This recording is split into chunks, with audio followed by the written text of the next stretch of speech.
같이 시작하면 발음은 좋은데 너무 어리면은 일단 한국어로 구사할 수 있는 표현을 영어로 구사를 못 하거든요.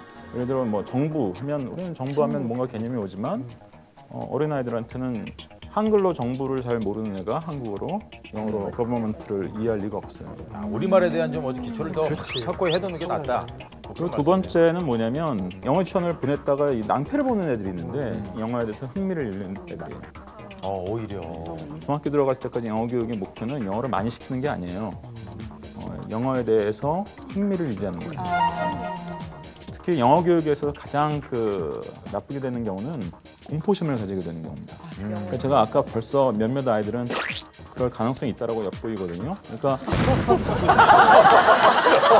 몇몇 분은 지금 이미 엄마들이 공포심을. 나는 아니겠지. 악어겠지, 악어. 그러니까 뭐 2살부터 한다든지 이거는 좀 별로. 잘 그건 생각. 아이가 하나라서 그러신 거고요. 네네. 저희처럼 아이가 한 넷쯤 되면 그런 거 다 초월하고 생각됩니다.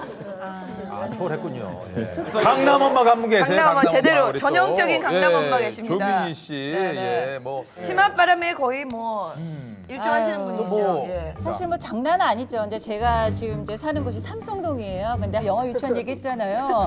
사실 근데 영어 유치원이 우리나라에서 붐이 막 일어날 때가 우리 애들이 유치원 다닐 때부터 막 이게 이제 그때 붐이었었어요. 10년 전인데도 그 당시에 아이의 그 영어 유치원비가 1인당 120이었어요. 10년 전에요? 네, 10년 전이었는데도. 예. 근데 저희는 또 연년생이라서 이게 따블이 들어가니까 영어 유치원비만 애들 표어에서 뭐 자기 수입의 그런 거에서 한 30% 이상의 교육비를 지출이 된다고 얘기를 하지만 제가 정신없이 막 시켰을 때 생각을 하면 50% 이상 이렇게 들어갔던 것 같아요. 뭐가요? 예. 생활비? 생활비에. 예. 근데 저희 남편이 쭉 지켜는 봤어요. 그렇지만 두 가지는 이제 나한테 그 약속은 해라. 두 가지. 한 가지가 뭐냐면 10시 이후에 학원 다닌다고 가방 메고 내가 들어왔는데 없을 경우에는 그건 절대 안 된다. 또 한 가지는 주말에 뭐를 시키는 건 절대 용납을 안 된다. 주말, 그때는 오일 근무. 그때는 내가 무조건 칼을 뺄 것이다. 이렇게 분명하게 저한테 얘기를 했거든요.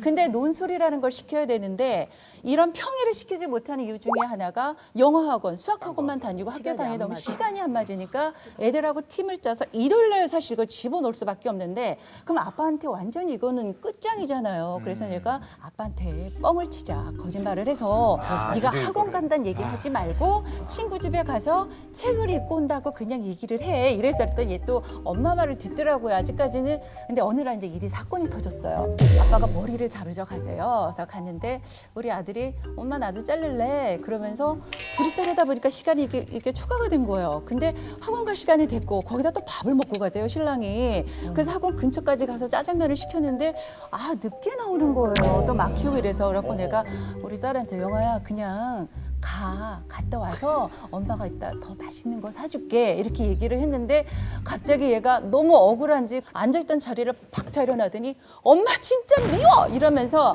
막 뛰어나가는 거예요. 그러니까 우리 남편이 쟤 왜 저러니에요? 그래서 이래저래 해서 일요일 날 저렇게 학원을 다니게 됐다 그랬더니 얼굴이 하얘지면서 학원 앞장 서라고.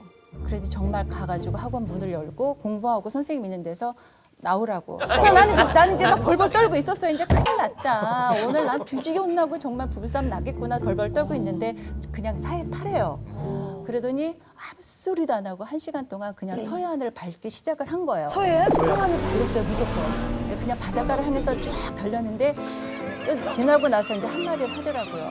지금 이 순간에 누구를 비난할 생각은 하지 말자. 하지만 그 사람이 내가 어떻게 하면 행복해질 수 있는지를 한 가지만 생각해 보라는 거예요. 근데 그 순간을 딱 듣는 순간 가슴에서 이렇게 뭉클하고 너무 미안한 감정이 그래. 멋지시다. 어차피 공부를 시키는 것도 그 애가 행복하기 위해서 시키는 건데 걔가 행복이 아니라 불행으로 내가 쳐놓을 수 있겠구나. 이건 나의 욕심이고 나의 걔에 대한 기대치가 너무 크기 때문에 오히려 아이를 망가뜨릴 수 있겠구나 생각 때문에 그 사건 이후로 정말 거짓말 안 하고 모든 가위를 딱 끊었어요. 그래서 여태까지 그 학원을 끊고 모아놓은 돈이 있잖아요. 여기 아빠는 우리 둘째 놈은 이제 되게 이제 개구지고 좀 그런 거 있어. 얘는 더 인성적으로 키워야 된다 이러면서 올여름에 무진장도 왔잖아요.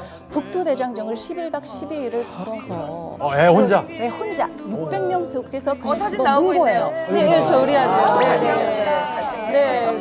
그 그리고 뭐 리더십 캠프 훌륭하네. 하고 자원봉사 하고 그리고 이제 다른 아이들 모르는 속에서 서로 이제 이렇게 뭐 서로 친밀감 있게 하는 그런 아이들의 사회성을 또 익히더라고요. 굉장히 개구지인데 공부하는 게 갔다 와서 애가 많이 의젓해졌어. 가서 이게 배운 게 며칠 있네. 갈지는 모르겠지만 올해는 안 가요, 사실. 올해는 안